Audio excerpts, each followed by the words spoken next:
सुप्रभात, आदाब, नमस्कार। स्वागत है, आप देख रहे हैं सत्यम न्यूज वेब टीवी।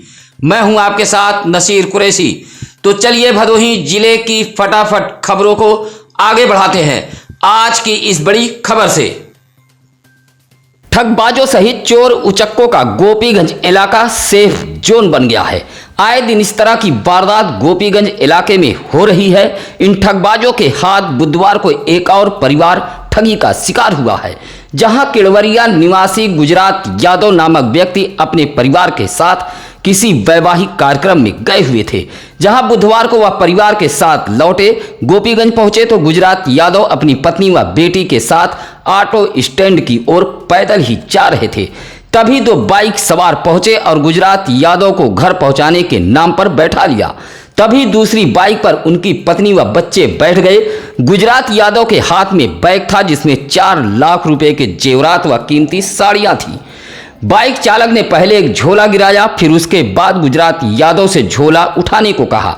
इसी बीच मौका पाकर जेवरात से भरा बैग बाइक सवार लेकर फरार हो गया।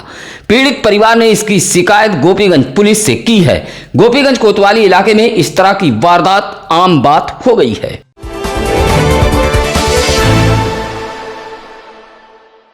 भदोही कोतवाली इलाके के इंदिरा मिल स्थित जमनीपुर यादव बस्ती के समीप एक अज्ञात शव मिलने की सूचना पर पुलिस पहुंच गई। जौनपुर का रहने वाला बिंदु बनवासी नामक अधेड़ काफी समय से अकेले जमनीपुर में रहता था, जहां उसकी बीमारी के चलते अचानक मौत हो गई। इसी बीच किसी ने यूपी डायल 112 पुलिस को सूचना दे दी। जमनीपुर में एक अज्ञात शव सड़क किनारे पड़ा हुआ है। सूचना पर तुरंत कोतवाली पुलिस हरकत में आ गई और जहां शहर कोतवाल Vijay Pratap Singh, crime inspector C K Puri सहित नई बाजार चौकी पुलिस दल बल के साथ मौके पर पहुंच गई।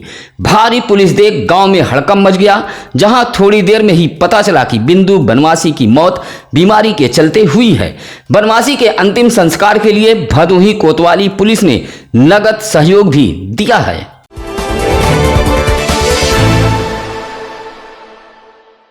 बुधवार को बारिश के बीच चमक गरज के साथ गिरी चिर्री से जहां सररोही के कन्हैयालाल गुप्ता के मकान पर चिर्री गिरी है, तो वहीं सुरियामा के डंगहर निवासी विनय कुमार पांडे नामक एक युवक की मौत हो गई है। आपको बता दें कि डंगहर निवासी विनय कुमार पांडे अपने भाई सुनील पांडे के साथ सुरेरी जा रहे थे।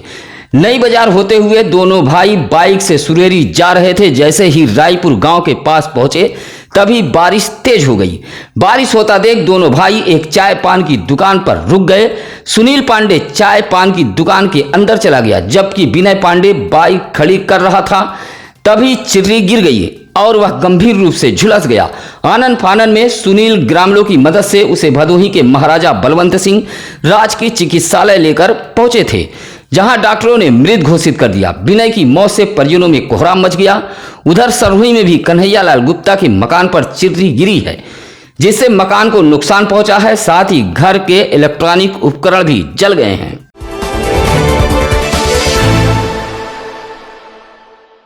मानसूनी बारिश के साथ ही सब्जियों के दाम आसमान छू रहे हैं। इस हफ्ते सब्जी मंडियों में कीमतें काफी बढ़ी हैं। सब्जी के फुटकर विक्रेताओं के मुताबिक मंडी से ही सब्जियां काफी महंगी आ रही हैं। भदोही जिले के ज्ञानपुर, गोपीगंज, भदोही शहर, ज्ञानपुर, गोपीगंज, चौरी, सुरियामा, नई बाजार आदि जगहों पर सब्जियों के दाम आसमान छू रहे हैं। खुदरा बाजारों में परवल 80, भिंडी 40, सूरन 80, नेनुआ 60 रुपए प्रति किलो बिक रहा है, जबकि पिछले हफ्ते नेनुआ 10 रुपए किलो में बिक रहा था। लेकिन सब्जियों के कीमतों में अचानक उछाल आ गया। दुकानदारों ने बताया कि बारिश के कारण सब्जियों की कीमत बढ़ी है। भारतीय जनसंघ के संस्थापक पंडित श्यामा प्रसाद मुखर्जी के बलिदान दिवस पर बुधवार को भदोही जिले में उन्हें याद किया गया। जगह जगह कार्यक्रम आयोजित कर भावपूर्ण श्रद्धांजलि दी गई। इस मौके पर भदोही के नई बाजार के जाहिदपुर शिव तालाब स्थित हनुमान मंदिर पर भाजपा नेताओं द्वारा पौधरोपण किया गया। इस मौके पर भाजपा नेता दिलीप गुप्ता ने कहा कि पंडित श्यामा प्रसाद मुखर्जी एक महान चिंतक व शिक्षाविद थे। पौधरोपण कर भाजपा नेताओं ने उन्हें श्रद्धांजलि दी। श्रद्धांजलि देने वालों में लालता प्रसाद सोनकर, संजय सरोज, संतलाल यादव, विकास साहू आदि मौजूद रहे।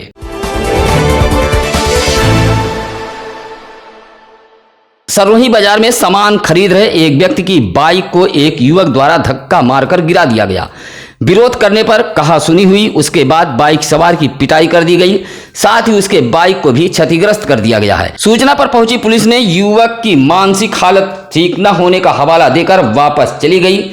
बताया जाता है कि दुलमदासपुर निवासी अकरम का पुत्र इरशाद सरोही बाजार में बाइक खड़ी कर कुछ सामान की खरीदारी कर रहा था। आरोप है कि इसी बीच लालजी का पुत्र चिरागन पहुंचा और उसकी बाइक को गिरा दिया। जब इरशाद ने विरोध किया तो चिरागन ने उसे मारपीट कर घायल कर दिया। आरोप है कि उसकी बाइक को भी क्षतिग्रस्त कर दिया गया है।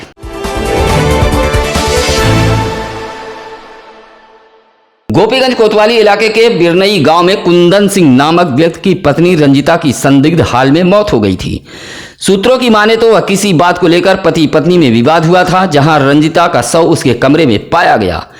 ससुराल पक्ष विवाहिता का अंतिम संस्कार करने फिरोजपुर घाट लेकर पहुंचे थे, जहां मैके वालों की सूचना पर पहुंची गोपीगंज पुलिस ने शव को कब्जे में लेकर पोस्टमार्टम के लिए भेज दिया। मैके वालों की शिकायत के बाद जहां गोपीगंज कोतवाली में भीड़ उमड़ पड़ी, वहीं घाट पर पुलिस के पहुंचते ही कुछ लोग शव छोड़कर घाट से भाग खड़े हुए थे।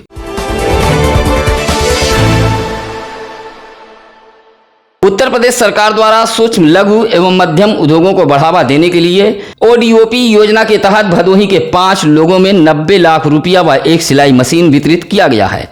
यह कार्यक्रम पूरी तरह वर्चुअल था, जहां मुख्यमंत्री योगी आदित्यनाथ ने भदोही के कालीन कारोबारियों से बात की है। इसी तरह सरोही के जाबिर बाबू अंसारी के कालीन कंपनी परिसर में भदोही में कालीन उत्पादों के लिए आधुनिक वूल यार्न प्रोसेसिंग फैसिलिटी सेंटर का भी शिलान्यास किया गया। कालीन निर्माण के लिए सुधा मिश्रा को 50 लाख, अगरबत्ती निर्माण के लिए नई बाजार के आजाद नगर निवासी विकास चंद्र साहू को 15 लाख, मुख्यमंत्री युवा स्वरोजगार योजना के तहत सौरभ जायसवाल को 25 लाख का चेक दिया गया है। इसी तरह विश्वकर्मा श्रम सम्मान योजना के तहत अनीता मौर्य व पूजा त्यागी को सिलाई मशीन तथा टूल किट दिया गया है। इस मौके पर भदोही व औराई विधायक सहित डीएम आरिका खौरी, एसपी राम बदन सिंह, कालीन निर्यातक जाबिर बाबू अंसारी आदि मौजूद रहे।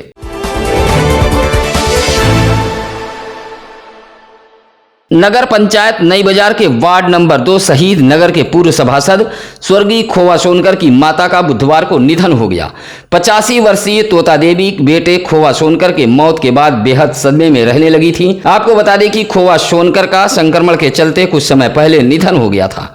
बेटे के निधन के बाद उनकी माता तोता देवी बेहद गम में थी और बेटे के ही गम में मां भी चल बसी।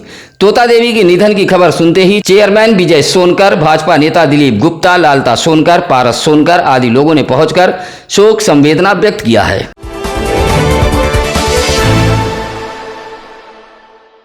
बुधवार को मोड़ डाकघर पर गुस्साए उपभोक्ताओं ने प्रदर्शन किया है। आरोप लगाया है कि डाकघर की व्यवस्था बदहाल हो गई है, जमा व निकासी नहीं हो पा रही है। गुस्साए लोगों ने डाकघर पर ही प्रदर्शन किया। उधर इस संबंध में डाकघर मोड़ के पोस्टमास्टर ने बताया कि सीपीएस पैनल में खराबी होने के चलते यह दिक्कतें आई हैं। खराबी को लेकर उच्चाधिकारियों को अवगत करा दिया गया है। सीपीएस पैनल में आई खराबी के चलते यह समस्या बनी हुई है।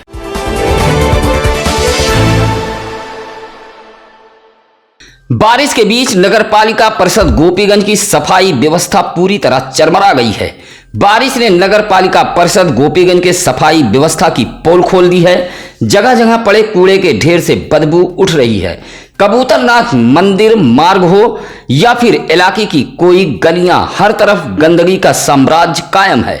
सड़क किनारे पड़े कूड़े के ढेर से राह चलना भी दुश्वार हो गया है। पश्चिम मोहाल में तो काफी समय से नालियों के सिल्ट की सफाई नहीं की गई है। नाला व नालियों का पानी उफान मारकर सड़कों सहित घरों में पहुंच रहा है। वार्ड नंबर 9 डॉक्टर कॉलोनी में तो कूड़े का अंबार देखा जा सकता है। शिकायत के बावजूद भी कोई ध्यान नहीं दिया जा रहा है। इसी कूड़े की वजह से नगर में मच्छरों का प्रकोप भी बढ़ गया है।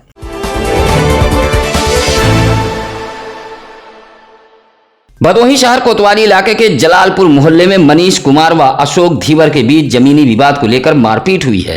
मारपीट में मनीष को चोटें आई हैं। दोनों पक्षों ने अलग अलग भदोही कोतवाली में तहरीर देते हुए कार्रवाई की मांग की है।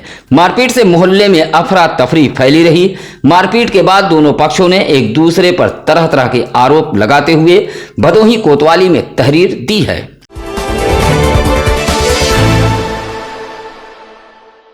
कोयरौना के बारीपुर गांव का खड़ंजा मार्ग पूरी तरह क्षतिग्रस्त हो गया है, जिससे आए दिन राहगीर गिरकर चोटिल हो रहे हैं। गांव के लोगों का कहना है कि बारीपुर प्राइमरी स्कूल के पीछे का खड़ंजा मार्ग गंगा घाट तक जाता है। यह खड़ंजा मार्ग पूरी तरह ध्वस्त हो गया है। इस पर वाहनों से भी आवागमन करना दुश्वार हो गया है। बुधवार को एक पिकअप पलटते पलटते बची है। पिकअप बांसबल्ली लेकर जा रही थी, जिस पर 6 मजदूर भी सवार थे। इसी मार्ग पर यह पिकअप पलटते पलटते बच गई। ग्रामीणों ने कहा कि खड़ंजा क्षतिग्रस्त होने के कारण गांव में एम्बुलेंस भी नहीं आ पाती है। ग्रामीणों ने खड़ंजा मार्ग को दुरुस्त कराए जाने की मांग की है।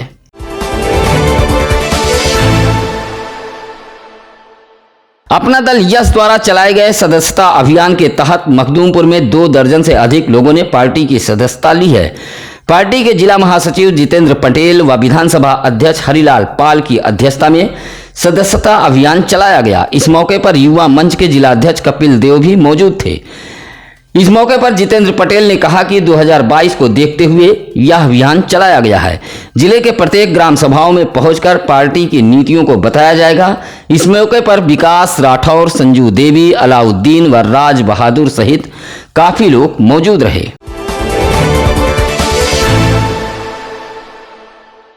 कानपुर से लालानगर जाने वाले मार्ग पर डबका बाजार की 1 किलोमीटर सड़क पूरी तरह क्षतिग्रस्त हो गई है। इस बाजार में जल निकासी के लिए नालियां भी नहीं है, जिससे घरों से निकलने वाला गंदा व बरसात का पानी सड़क पर लग जाता है, जिससे सड़क क्षतिग्रस्त हो गई है। क्षतिग्रस्त सड़क पर गिट्टी डालकर छोड़ दिया गया है। आवागमन में और भी दुश्वारियां हो रही हैं। बाजार के राकेश व संतोष मिश्रा ने लोक निर्माण विभाग का ध्यान आकृष्ट कराते हुए सड़क के किनारे नालियां बनवाने सहित क्षतिग्रस्त सड़क के मरम्मत कराए जाने की मांग की है।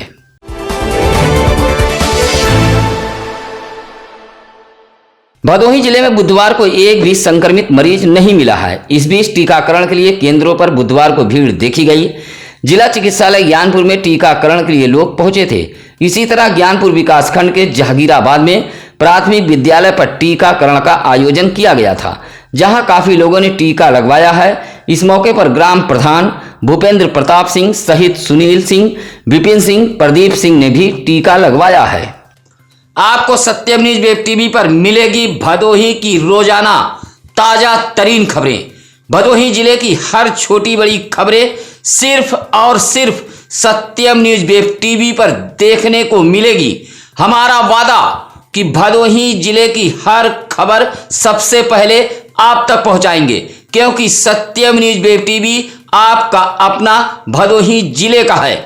हम बात करते हैं आपके और आपके भदोही जिले की। हम आपकी खबरें व आपके मुद्दों को उठाने से ना तो डरते हैं और ना ही छिपाते हैं, बल्कि डंके की चोट पर सच दिखाते हैं। कल फिर होगी कई अहम खबरें। तब तक के लिए नसीर कुरैशी को दीजिए इजाजत। नमस्कार, आदाब।